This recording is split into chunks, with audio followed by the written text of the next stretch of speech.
Hello children, this is English 4, Quarter 1, Week 3. Okay, there you have your competences, you have your objectives, and then let's recall. Okay, and all. Okay, so that's what you're going to study for the Week 3. Enjoy, enjoy, you learn at the same time, you enjoy. Hello children, hold your modules. English 4, Quarter 1, Week 3. Learning competences.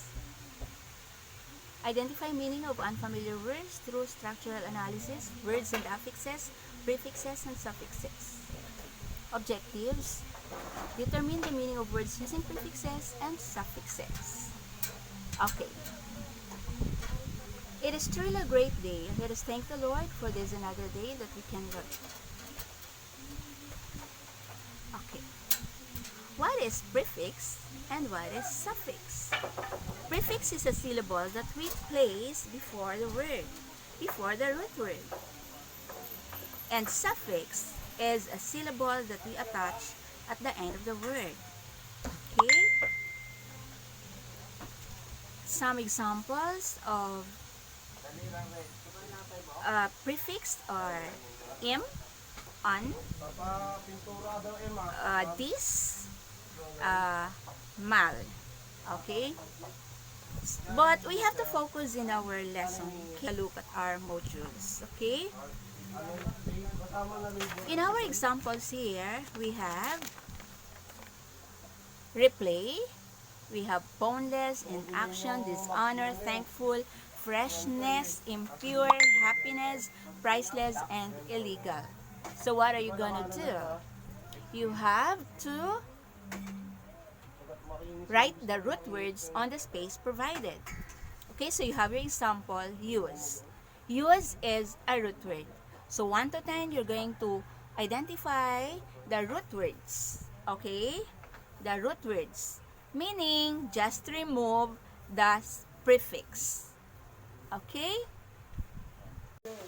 Okay, so I hope you know already what is a root word and what are prefixes and suffixes.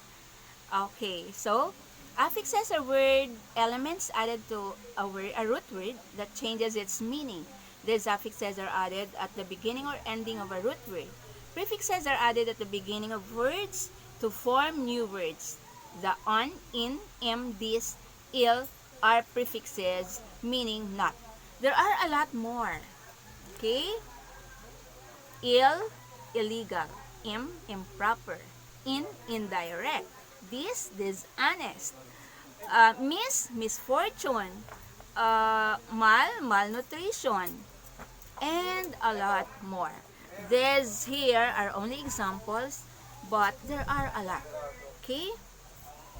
So in our examples here, we have unwise, not wise, inactive, not active, impatient, not patient, dissatisfied, not satisfied, illegal, not legal.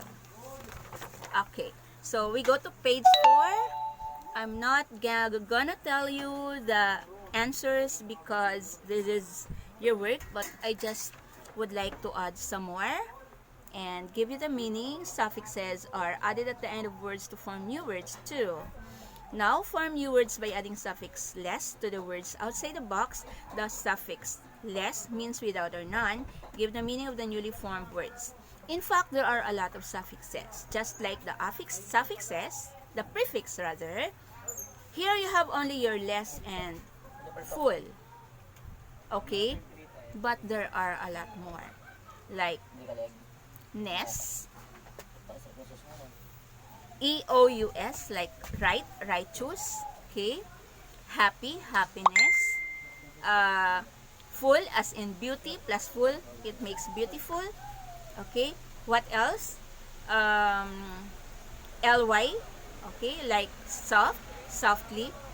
Those are the suffixes. Okay? Okay, so here on page number 4, you have to identify the root word, and then you have your new word and give the meaning. Okay? Using the suffix full and less. Okay. And with this page number 5, let's apply. Now children, let's go to page number 5, and that is let's apply. It says in that direction, identify the meaning of unfamiliar words through a structural analysis. Write a letter of your answer on the answer sheet provided. I will revisit my grandmother with the community quarantine is lifted. What is will revisit?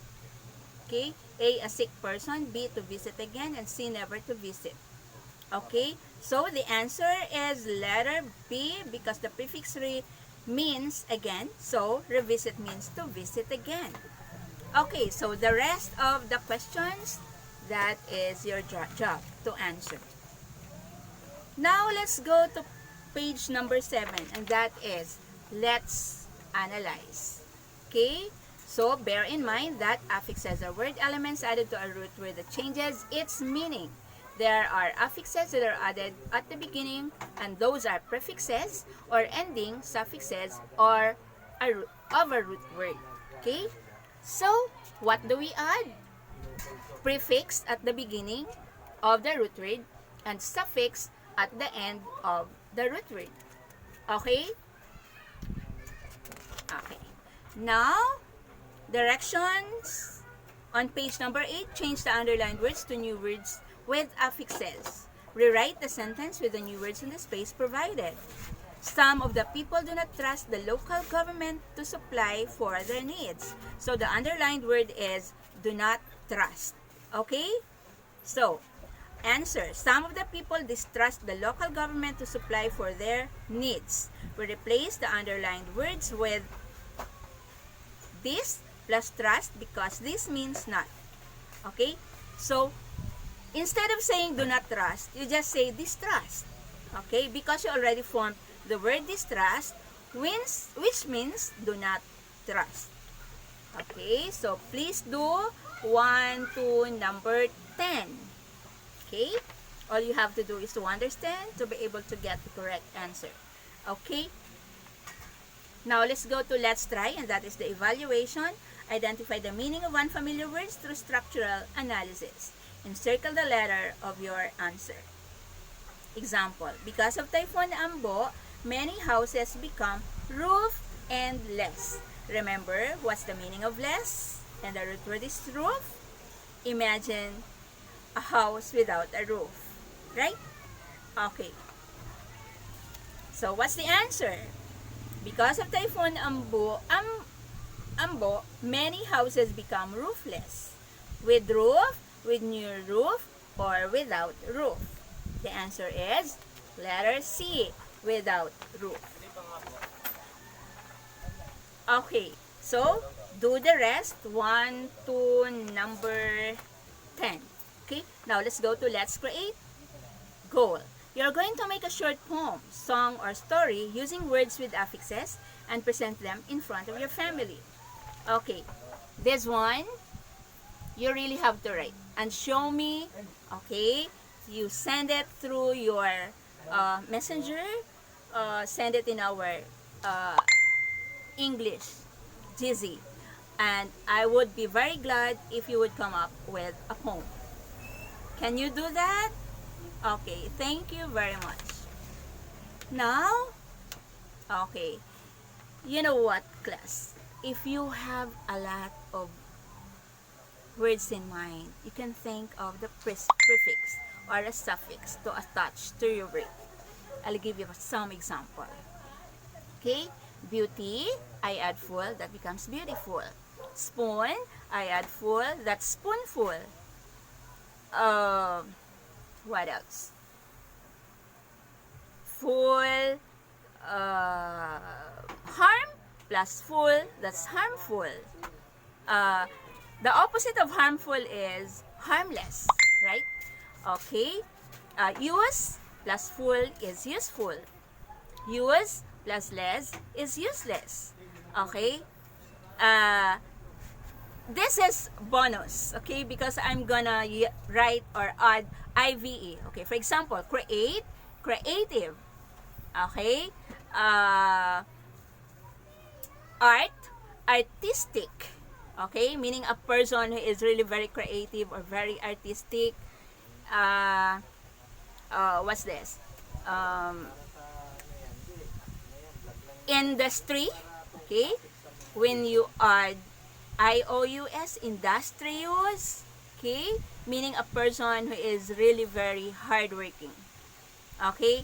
A person who is courteous is someone who always would speak with respect. Okay? A person who is very respectful is someone who would always respect a person whom he is talking to or talking with. And another is, wait, ing is another suffix, like amaze, amazing, interest, interesting, joy, joyful, happy, happiness. Okay, those are suffixes. We also call that derivational suffixes because we can derive another part of speech from one part of speech to another part of speech. For example, happy is adjective, but if you put ness already, that becomes a noun. Happy, happiness. So happiness becomes a noun and not anymore an adjective. Also, for example, if you say soft, okay, that's soft, and you put ly, that becomes an adjective, so that is softly. Rather adverb. I speak softly because somebody is sleeping right now. Okay, thank you very much. I hope you learned something from me, and that is all about quarter 1, okay, week 3. And we finished everything. Okay, I hope you understand. And everyone, those who studied today, good job. Keep up the good work. Continue studying. God bless.